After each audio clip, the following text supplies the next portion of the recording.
The slap echoed like a gunshot. 1 second the street was alive with noise, engines, footsteps, impatient voices, the usual restless pulse of Lagos. The next second, everything stopped. Conversations died in people's throats, traffic seemed to hesitate, even the air felt stunned. Because a young woman, polished and expensive and completely certain of her own importance, had just slapped an old man in public. Not shoved him, not warned him, not argued with him. Slapped him. Hard. His face turned with the force of it, and a sharp silence spread through the crowd like a ripple through dark water. Heads turned, phones came out, eyes widened. Judgment arrived instantly, but not where it should have. The woman stood there breathing fast, furious, perfectly composed in her rage, as if she believed the whole world would understand, as if she had done something necessary, as if power itself had moved through her hand. "You touched me," she snapped, glaring at the old man like he had committed something unforgivable. The man lifted one trembling hand to his cheek. He looked more startled than hurt. His clothes were worn, his shoes were exhausted, his body carried the kind of tiredness cities stop seeing after a while. He opened his mouth to explain, but the woman was already speaking over him, louder now, making sure every witness heard her version first. "What kind of person just walks into people? Are you blind?" The crowd leaned in, the phones rose higher, and what she did not know, what she could not possibly know, was that this one moment, this single slap delivered in public pride, had just fractured her future, in a way no money, no beauty, and no last-minute tears would be able to fix. Because she had hit the wrong man. And worse than that, she had revealed herself in front of the one person who mattered most. Serena Monteague never entered a place. She arrived. When she stepped out of her black Range Rover that afternoon on Victoria Island, it was with the polished grace of someone who had never once doubted that the world was watching her. Her heels touched the pavement with perfect rhythm, not rushed, not hesitant, just deliberate. Every step said the same thing. "Look at me." And people did. A few glanced openly, others pretended not to stare. Several recognized her immediately. Serena didn't have to turn her head to know it. She was used to attention the way some people were used to breathing. Before she reached the boutique door, she already had her phone in hand. Her front camera caught the angle she knew best, the one that made her jaw look sharp and her skin glow like money. She smiled into the screen with soft confidence. "Little retail therapy before forever," she said. Within seconds, hearts and comments flooded in. Compliments, praise, envy disguised as admiration. Serena let herself enjoy it. She always did. She adjusted her sunglasses and lifted her chin a fraction higher. Her entire life had trained her in one brutal lesson. Never shrink, never soften, never explain. In Serena's world, softness was for women who couldn't command rooms. Explanations were for people beneath scrutiny. Inside the boutique, employees greeted her with a kind of nervous warmth reserved for women who looked like commissions and consequences. They hovered carefully while Serena browsed, occasionally offering suggestions she had no intention of taking. She didn't like being guided. She liked being obeyed. Across the city, Adrian Blackwood sat behind a desk that looked out over glass and steel and power. He took off his watch and placed it on the polished wood in front of him with slow precision. The watch alone could change somebody's life. He stared at it for a moment, then at his reflection in the window. Young, controlled, powerful. A man raised in boardrooms where silence often said more than entire speeches. A man whose name opened doors before he ever touched the handle. A man who had learned, early and thoroughly, that the polished versions of people were usually the least trustworthy. Serena Monteague looked perfect on paper, and Adrian had spent enough time around paper to know how easily it burned. From the chair behind him, he picked up an old jacket. Frayed sleeves, faded fabric. The kind of clothing no one looked at twice. He had bought it quietly, weeks earlier, in cash, through channels that left no trace. His assistant had asked if he was serious. Adrian had answered with chilling calm. "I'm about to marry her," he had said. "I should know who she is when she thinks nothing can happen to her." If you're already locked into this story, take 2 seconds right now to like the video and subscribe to the channel. Trust me, this is one of those stories that only gets crazier the deeper you go. By the time Serena stepped out of the boutique, one hand holding shopping bags and the other scrolling through admiration on her phone, the day still belonged to her. Then a body brushed lightly against her arm. It was nothing. Barely contact. The kind of accidental touch that should have disappeared the moment it happened. But Serena stopped as if she had been insulted. Slowly, dangerously, she turned. The man standing beside her looked like a person the city had stopped noticing years ago. His gray hair was uneven.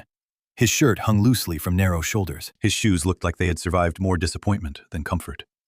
The moment he realized what had happened, alarm filled his face. "Oh, my dear, I'm sorry," he said quickly. "I didn't mean—" Serena's expression twisted. "Are you blind?" The words cracked out of her so sharply, nearby pedestrians turned at once. The old man lifted both hands a little, apologetic, defensive, harmless. "It was a mistake." "Mistake?" Serena laughed, but there was no humor in it. "You people always have an excuse." The phrase settled over the street like poison. Heads turned harder now. A few phones were already recording. Serena noticed and grew even taller inside herself. "Stay in your lane," she snapped. "Do I look like someone you should be touching?" The old man tried again. "I said I was sorry." But Serena was no longer speaking to him. She was speaking to the crowd, to the invisible audience she believed life owed her. She stepped closer, disgust curling across her face. "Look at you," she said. "Absolutely disgusting." And then she slapped him. Clean, sharp, deliberate. The old man staggered half a step and pressed his hand to his cheek. He did not shout. He did not curse. He just looked back at her with a strange, quiet stillness that somehow felt more powerful than anger. Then another voice broke through the silence. "Please, it was an accident." Serena turned immediately. A young woman stood a few feet away, holding the old man gently by the arm. Her dress was faded. Her sandals were worn thin. She had no makeup, no jewelry, no performance. Just tired eyes and an honesty Serena found insulting on sight. "He didn't mean to touch you," the girl said softly. "You didn't need to talk to him like that." Serena blinked, then laughed in disbelief. "And who are you?" The girl swallowed but didn't move. "My name is Anna." Serena looked her up and down with surgical cruelty. "His daughter? Or just another stray?" A few people winced. Anna's grip tightened around the old man's arm, but her voice stayed steady. "You were wrong." Serena hated that word more than almost any other. "Wrong?" she repeated. "Interesting. Now beggars have opinions." She tilted her head and smiled the kind of smile that only existed to humiliate. "Look at you, defending dirt because you belong with it." The crowd went dead silent. Anna said nothing else. She simply turned, guiding the old man away with a care so natural and unperformed that it made Serena feel, for one flickering moment, something she refused to name. Then Serena flipped her hair, raised her phone, and smiled for the cameras. She had no idea she had just begun destroying her own life. Serena's penthouse had never known hardship. Not even the echo of it. Everything inside it spoke the same language. Marble, glass, gold, silence. From the height of her apartment, Lagos spread below like a glittering machine built to serve people like her. Serena often stood at the windows with a glass in hand and watched the city the way queens might have once watched kingdoms. That evening she stood in front of her mirror, wearing a silk robe and the expression of a woman deeply in love with her own reflection. She set up her tripod, adjusted her ring light, checked the framing twice, and pressed record. The red light came on. She smiled softly into the camera, the smile women wear when they know other women are watching. "I wasn't planning to come on here tonight," she said, lowering her voice into intimacy. "But something arrived today." She reached for the envelope on the glass table behind her. Thick cream paper, gold trim. Expensive enough to make people curious before they even knew what was inside. She lifted it into the frame carefully, just enough for the family crest to show. The comment section exploded. Serena laughed under her breath, letting anticipation build before sliding the card out halfway and revealing only the top line. The Blackwood and Montague families. She paused and let it breathe. "No ring yet," she said with a playful smile. "Before you all lose your minds." More comments, more worship, more certainty. Serena read them with quiet satisfaction. 2 weeks. That was the date printed elegantly on the card. 2 weeks until her life transformed from admired to untouchable. 2 weeks until people would no longer say Serena Montague with curiosity, but with caution. 2 weeks until she became Mrs. Adrian Blackwood. The match had not been romantic. It hadn't needed to be. Weeks earlier, in a private dining room that smelled of old money and controlled voices, Serena had sat across from Adrian and his parents. She had known exactly how much simplicity cost in rooms like that. So she had worn a black gown that said power without pleading for attention. When his mother asked about ambition, Serena didn't fake innocence. "I like influence," she answered calmly. "And I'm good at it." When his father asked about loyalty, she didn't dress her answer in sweetness. "I don't betray what benefits me." The room had gone still, then slightly warmer. Adrian's mother had smiled, not because Serena was kind, but because she was honest about what kind of world she believed in. Later, near the exit, Adrian had spoken to her alone. "You're different from what I expected." Serena met his gaze evenly. "I usually am." He studied her for a moment. "Our families believe this alliance makes sense." "And you?" she asked. A pause. "I believe," Adrian had said, "that you understand how to survive at the top." That was enough for Serena. Lawyers moved. Families agreed. Cards were printed. No proposal, no grand romance. Just strategy wrapped in elegance and called destiny.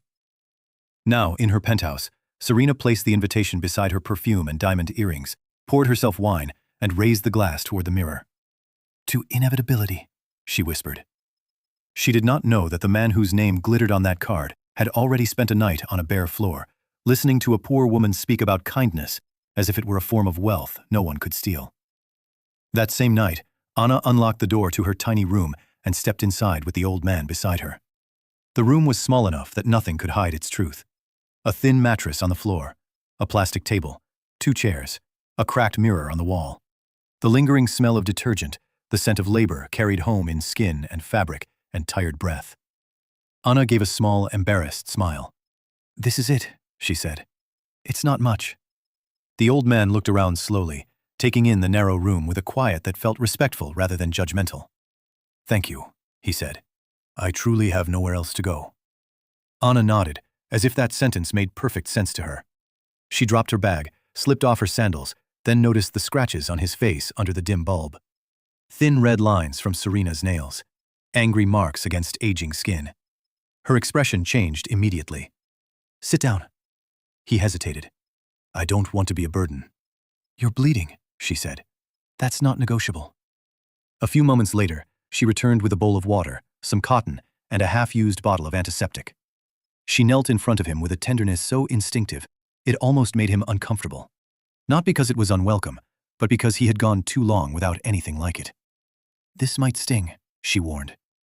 When the antiseptic touched his cheek, he flinched. "Sorry," Anna whispered.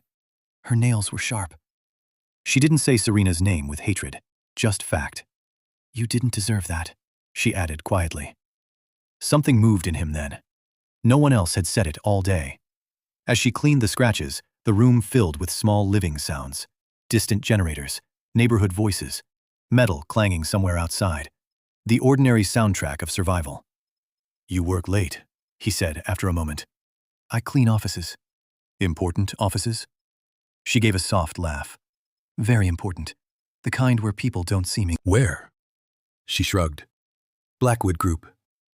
The name hung there between them. He said nothing. Of course she worked there.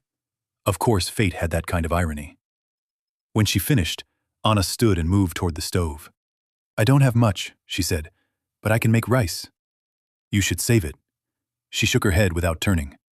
"Food is meant to be shared. Tomorrow will sort itself out." Adrian, though she did not know him as Adrian, had sat through dinners where millions were discussed over imported wine. Yet here was a woman with almost nothing, treating her last cup of rice like abundance. Later they sat on the floor and ate from the same plate.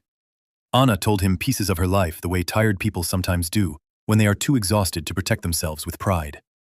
She told him about step-parents who had locked her out one day with her bag on the ground, about managers who scolded before they looked, about learning how to stop asking why life was unfair because the question never changed anything. He listened, truly listened. No one interrupted. No phone lit up in anyone's hand. No one performed concern. It was just honesty in a small room. By the time she yawned and shyly offered him the mattress while she took the floor, something inside him had already shifted. That night, lying awake in a room smaller than his walk-in closet, Adrian stared at the ceiling and realized his cheek still stung less than his conscience. Because for the first time in years, someone had helped him without wanting anything in return. Morning slipped into Anna's room softly. She woke first, out of habit more than rest, and found the old man already awake, sitting quietly like sleep had visited him but refused to stay. "I have to get to work early," she said, wrapping her cloth tighter around herself.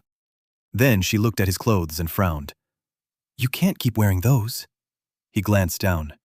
"I don't want to inconvenience you." Anna smiled. "I think inconvenience left this room last night." On the way to work, she took him through the second-hand market. The stalls were alive with fabric, color, bargaining, survival. She moved through them with easy confidence, fingers flipping through shirts and trousers, calculating fast. "This one," she said, holding up a blue button-down. "Blue will suit you." "You sound sure." "Some people just need the right color." And bought the clothes carefully, counting her money in small notes and pretending not to feel the loss. He noticed. Of course he noticed. "Thank you," he said. She waved it away. "Pay it forward someday." By the time they reached the Blackwood Group building, the city had fully awakened. Glass towers, rushed footsteps, expensive impatience. Anna stopped near the entrance. "This is where I work," she said, suddenly shy again. "You should wait near the gate. Security won't like strangers walking around." Then, as if remembering one more thing, she pressed a small bottle of water into his hand. "Just in case." She walked toward the building in a cleaner's uniform that announced invisibility, but her shoulders stayed straight. Adrian watched her disappear inside. Then perfume arrived before the voice. "Are you blind?" He froze. He knew that voice. When he turned, Serena Monteague stood there in sunglasses and irritation, looking at him like he was an inconvenience daring to exist twice. "You again," she snapped.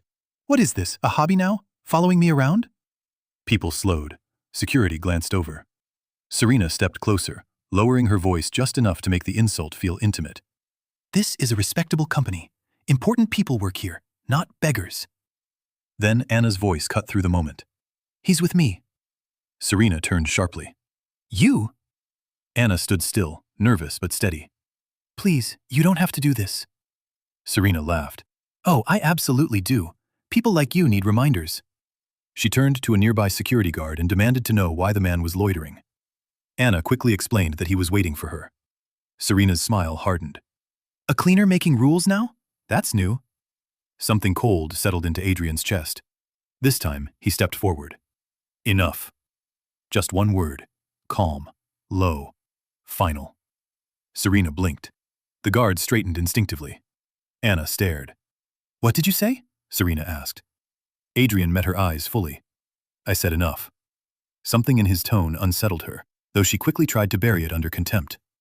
"Mind your place, old man." He held her gaze a second longer than was comfortable. "Oh," he said quietly. "I know exactly where my place is." If this story is hitting the way I think it is, don't forget to like the video, subscribe, and drop a comment telling me whose side you'd be on in this moment, because the payoff is coming, and it is worth every second. Inside the building, Anna returned to work. Cool air, polished floors, expensive indifference. She tied her apron tighter and pushed the mop bucket down another long corridor, forcing her hands not to shake. She told herself to get through the shift. That was all. Just work. Just survive the day. Then she heard heels. Click, click, click. She didn't even need to look up. Serena stopped right in front of her. "Unbelievable," she said, loud enough for others to hear. "Some people really don't know their place." Anna straightened slowly, gripping the mop handle. "Yes, ma'am." That made Serena even angrier than open rebellion would have. "Do you enjoy embarrassing yourself?" Serena asked. "Because today has been spectacular." Nearby employees pretended not to listen. They listened anyway. "I'm just doing my job," Anna said softly. "Your job," Serena repeated, savoring the cruelty, "is to clean, not to speak, not to interfere, not to parade stray men around corporate property." "He's a human being," Anna said. Serena leaned in. "And you are disposable." Anna felt the sting behind her eyes, but refused to let tears appear. "I'll move." Serena blocked her path. "Oh no, we're not done." Then she raised her voice and called out to the office around them, asking why the company now allowed cleaners to bring strangers onto the premises. Nervous laughter followed. A manager appeared, uncertain and eager not to be involved. Anna stood frozen, every sound amplified. The air conditioner, keyboards, footsteps, her own heartbeat. "I'm sorry," she said quietly. "He was only waiting outside." Serena gave a sharp, ugly smile. People see you and assume things. That's how the world works. Learn to stay invisible. Something inside Anna bent, but did not break. She lowered her eyes, not in surrender, but in self-protection. Then the executive elevator opened. The corridor went silent. Adrian Blackwood stepped out in a tailored suit, every inch of him unmistakably powerful. No disguise, no dust, no hunched back. Just authority in human form. Serena's breath caught. "Adrian," she said quickly, her entire expression reshaping itself. His gaze passed over her and landed on Anna, still holding the mop, still alone, still standing. "Is there a problem here?" he asked. Serena gave a light laugh. "Of course not. Just a housekeeping matter." Adrian nodded once, then looked at Anna. "Is that true?" Every eye turned to her. Anna swallowed. She glanced at Serena, then back at him. "No, sir," she said quietly. "There's no problem." Adrian studied her face long enough to see what she wasn't saying. "Good," he said evenly. "Because I do not tolerate harassment in my company." Serena stiffened. "I was correcting behavior. Standards matter." "They do," Adrian replied. Then he turned back to Anna, and his voice softened. "You can go home. The rest of the day is paid." Anna blinked in surprise. "Thank you, sir." As she walked away, Adrian watched Serena with a silence that felt more dangerous than anger. "We need to talk," he said. Serena smiled carefully. "Of course." But Adrian was already counting every second against her. He didn't wait long. In a private restroom hidden behind restricted access, he removed the suit, loosened the tie, changed back into the worn clothing Anna had bought him, and rebuilt the old man with practiced precision. Dust on the hands, hair disturbed, shoulders curved, presence diminished. By the time he stepped back outside, Adrian Blackwood had vanished again. Anna emerged later and found him waiting near the gate, sitting on a low concrete edge, sipping from the bottle she had given him. "There you are," she said, relief warming her voice. "I was beginning to think you forgot me."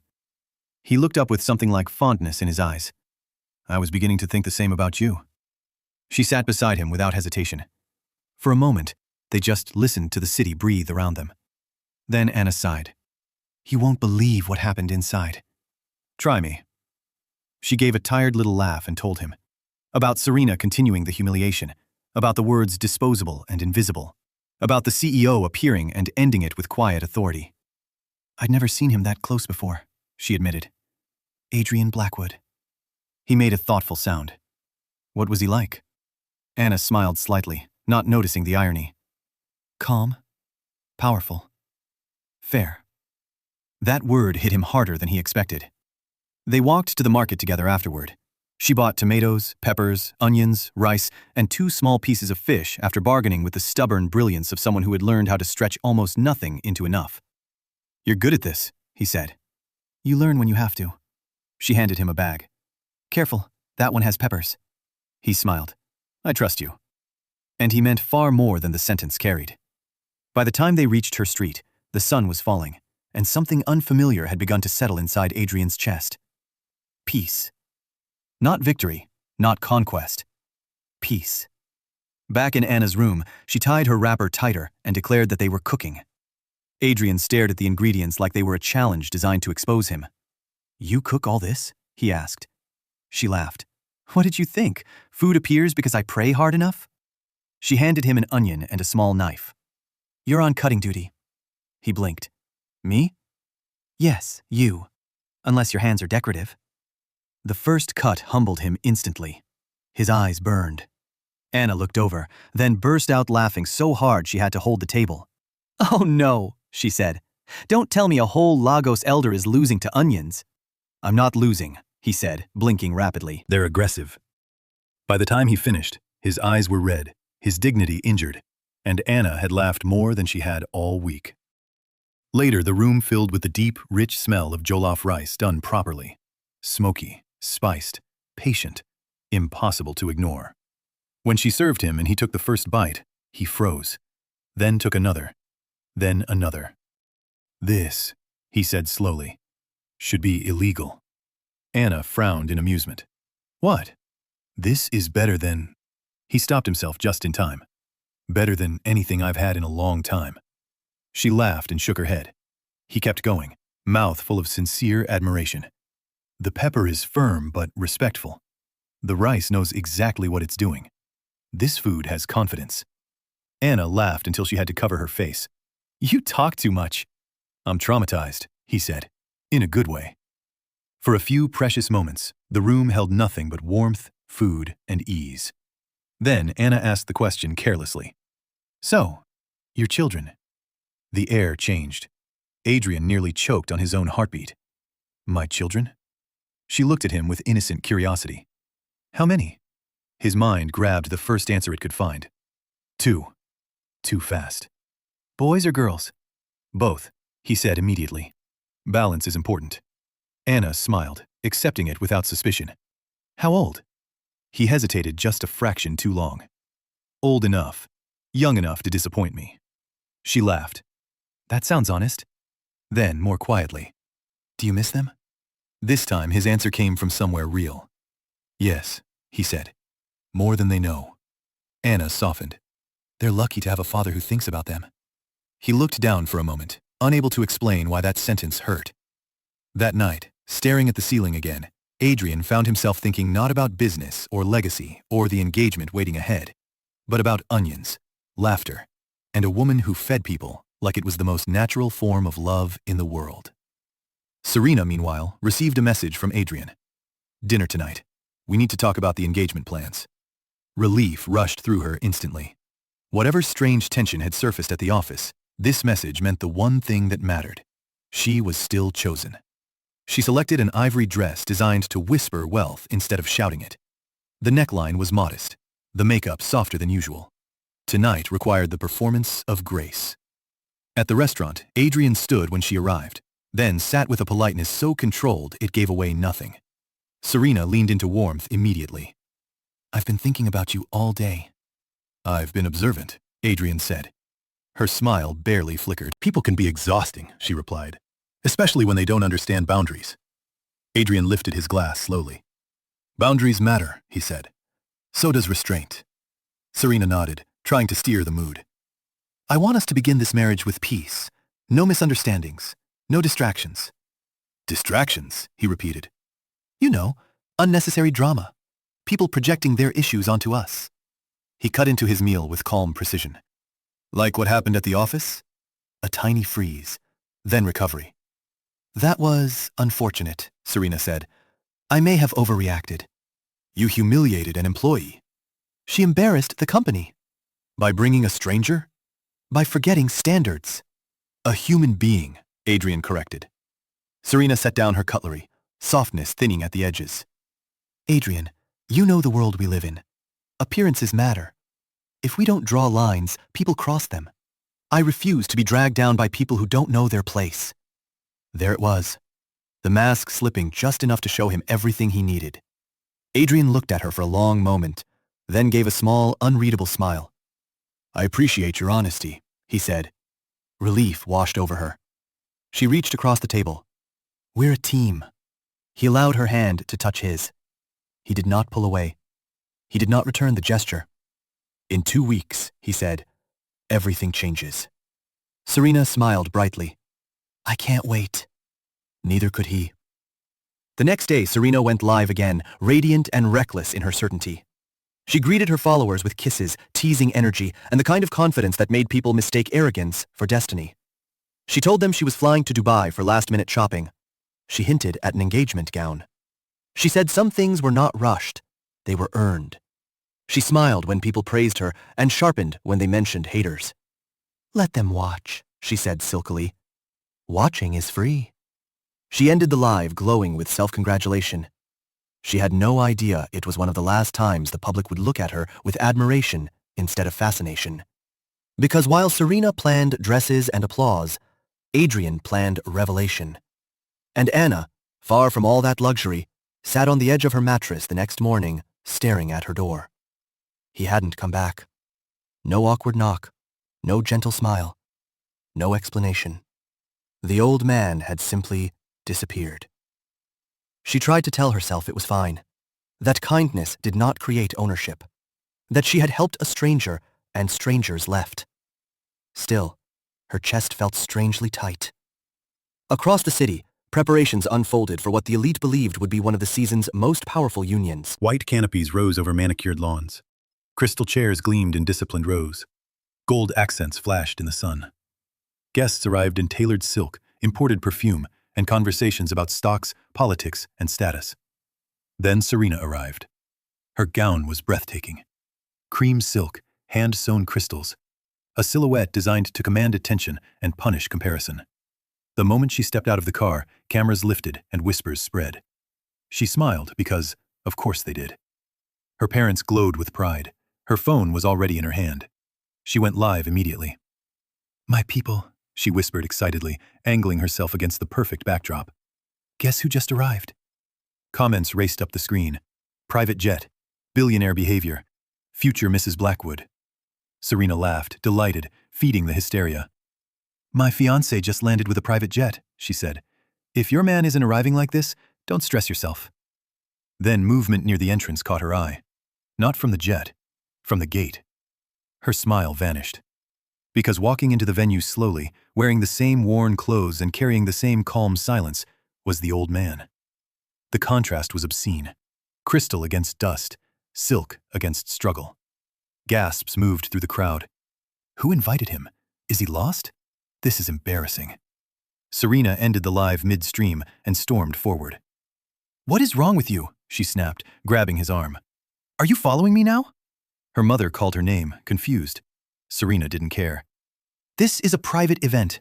Do you have no shame? Security!" The old man looked at her without fear. "You again," she said bitterly. "You really don't know when to stop humiliating yourself." She gestured wildly around them. "Look at this place. Look at these people. Do you honestly think you belong here?" Phones were recording again. Always the phones. Serena reached into her clutch, pulled out cash, and shoved it toward him. "Take this and disappear before you ruin my day." He glanced at the money, then back at her. "I didn't come for your money." She laughed harshly. "Oh, please. People like you always do." Security began moving closer, and then a voice rang out. "Stand down." Everything stopped. Serena froze, because she knew that voice. Slowly, the old man straightened. Not a little, fully. His shoulders rolled back, his height unfolded. The weakness vanished first, then the frailty, then the illusion itself. Calmly, deliberately, he reached up and peeled away the thin prosthetic skin along his jaw. Gasps exploded around the venue.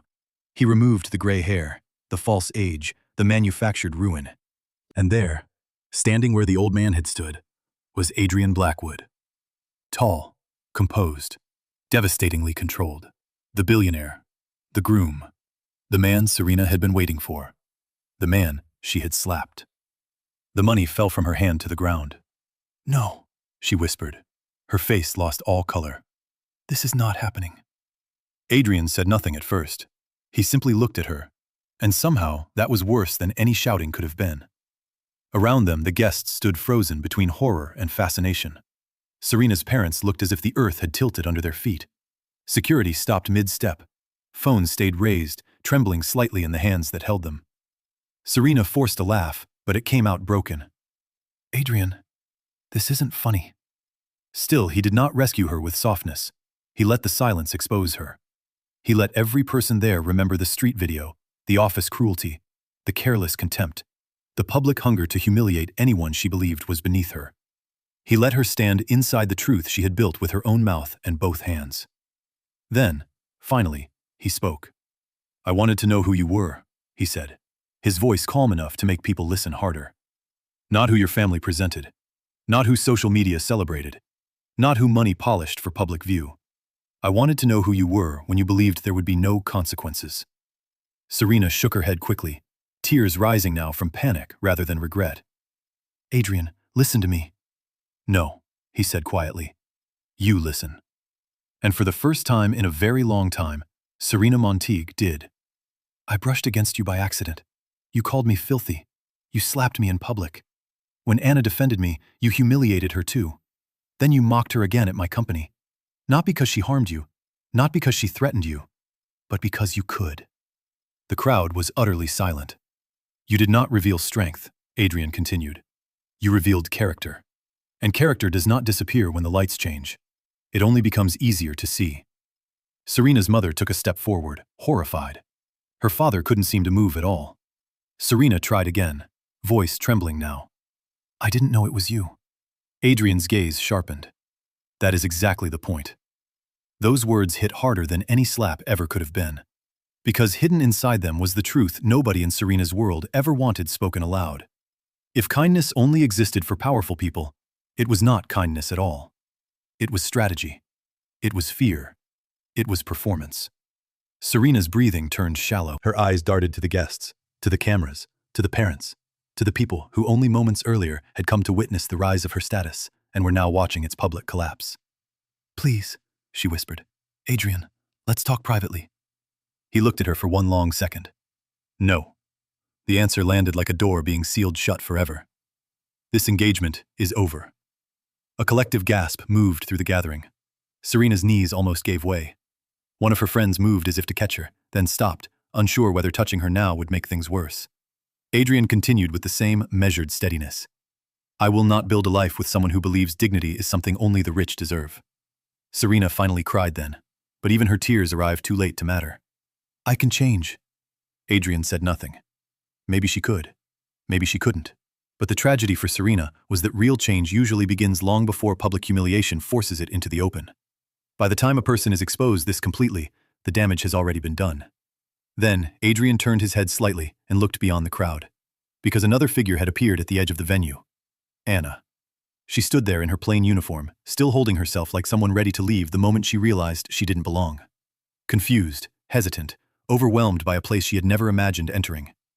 Adrian's entire expression changed when he saw her. Not dramatically, not theatrically, just enough for truth to become visible. He crossed the distance between them while the crowd parted without being asked. Anna looked from him to Serena, to the guests, to the shattered scene around them, trying to understand what kind of world she had just walked into. You, she whispered, eyes wide. It was you. Adrian stopped in front of her. Yes. For a moment, she could only stare. The old man she had fed, the stranger she had protected, the quiet presence who had slept on her floor and cried over onions in her room, was standing before her as one of the most powerful men in the city. And suddenly, every small mystery rearranged itself in her mind. The way he listened, the way he spoke, the authority hidden in stillness, the strange familiarity when she described the CEO to his face. I should have told you, he said. Anna looked hurt, but not angry. You lied. Yes. He did not hide from it. I did, and I will spend a long time earning forgiveness for that, if you ever decide to give me the chance. The venue listened like it had forgotten how not to. Adrian's voice remained low, meant for her even while everyone heard it. But everything you did for me was real. Your kindness was real. Your courage was real. When you thought I had nothing, you still treated me like I mattered. You fed me, defended me, and gave me dignity without asking my name. Anna's eyes filled, but she held them steady. I only did what anyone should do. Adrian gave the faintest sad smile. No, he said. You did what very few people still know how to do. If you've made it this far, this is your moment to lock in with the channel. Hit like, subscribe, and stay with me. Because stories like this remind you exactly why character will always outlive status. The wind moved softly across the decorated lawn. Somewhere in the background, music had stopped completely. Adrian turned back to the crowd. I invited you here for an engagement announcement, he said. And in a way, this is one. Not to a marriage, to the truth. No one moved. No one even pretended to check a phone. Today is not about revenge, he continued. It is about revelation. Some people wear wealth so well that others mistake it for worth. But money does not create class. It only amplifies what is already there. His eyes found Serena once more. In your case, it amplified cruelty. Serena sobbed openly now, humiliation stripping away every polished layer she had relied on for years. But the crowd no longer looked at her the way they once had. The admiration was gone. In its place was something colder. Recognition. The kind that never really forgets. Adrian's parents stood silent. His mother looked shaken in a way money could not fix. His father looked grim, as though he had just watched a business deal turn into a moral verdict. Serena's father finally found his voice. Adrian, surely this can be handled with discretion. Adrian met his gaze. Discretion is what protected behavior like this for too long. That answer ended the conversation before it began. He turned again to Anna, softer now. You should not be standing there in that uniform while people who have done less walk around calling themselves important. Anna looked overwhelmed. I don't understand. You will, he said gently, but not all at once. Then, in front of the same elite crowd that had ignored people like her for years, Adrian did something none of them expected. He held out his hand to Anna, not as a show, not as charity, not to rescue her like a prize from poverty, but as an equal invitation. Anna stared at his hand for a moment, then at his face. All she could see there was sincerity. She placed her hand in his. A murmur moved through the audience. Not scandal this time, something closer to awe. Because power recognized kindness in public, and the entire room knew how rare that was. Serena watched them with devastation written across every inch of her. This had once been her day. Now she was nothing more than the cautionary lesson at the center of it. Adrian led Anna forward just enough for her not to feel hidden behind him. This, he said, is the woman who showed more grace in a one-room apartment than many people ever show in mansions. Anna's breath caught. She owes nobody performance, nobody polish, nobody inherited arrogance. But she possesses what too many powerful people spend their lives faking: compassion, dignity, and courage. For the first time in her life, Anna stood in front of wealth without shrinking from it. Not because she had suddenly become rich, but because she had just learned something priceless. She had never been small. The event never recovered. Guests began leaving in slow, stunned clusters, carrying the story out with them before the flowers could wilt, and before the hired photographers knew whether to keep shooting. Some whispered. Some avoided eye contact. Some looked at Anna on their way out with a new kind of respect, as if ashamed to realize how long they had overlooked women exactly like her. Serena remained frozen until her mother reached her. But even comfort felt different now. Public disgrace changes the temperature of everything. As the venue emptied, Anna turned to Adrian. What happens now? He exhaled slowly, like a man finally choosing truth over strategy. Now, he said, I stop building my life around what looks powerful and start building it around what is. Anna looked at him carefully. That sounds beautiful, she said. But it also sounds like something people say when they're emotional. For the first time that day, Adrian laughed. A real laugh. Brief, surprised, human. That, he said, is exactly why I need you near me. Anna lowered her eyes, shy but smiling. I'm still angry you lied. You should be. And I'm not one of your board meetings. You don't get to manage me with polished sentences. His smile deepened slightly. Noted.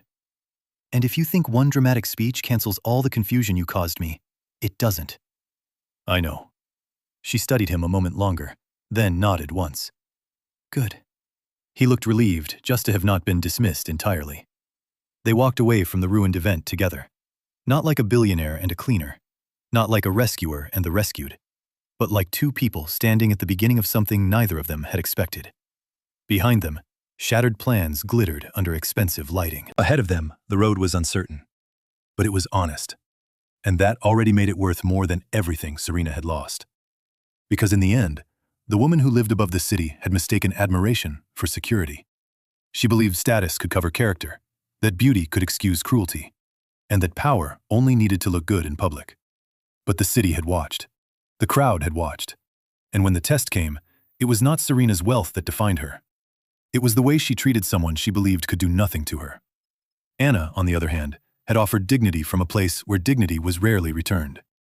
She had protected a stranger, shared her food, spent what little she had, and treated a wounded old man as if his life still carried value. She never knew she was being watched by power, which is exactly why her kindness meant something.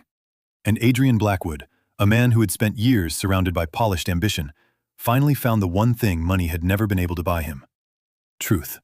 Not in a boardroom, not in a family alliance, not under chandeliers, but in a cramped room with a cracked mirror, a plate of jollof rice, and a woman who did not know she was feeding a billionaire. Sometimes a slap ruins a life. Sometimes one act of cruelty tears the curtain wide open. And sometimes the people the world overlooks are the very ones who end up revealing what everyone else really is.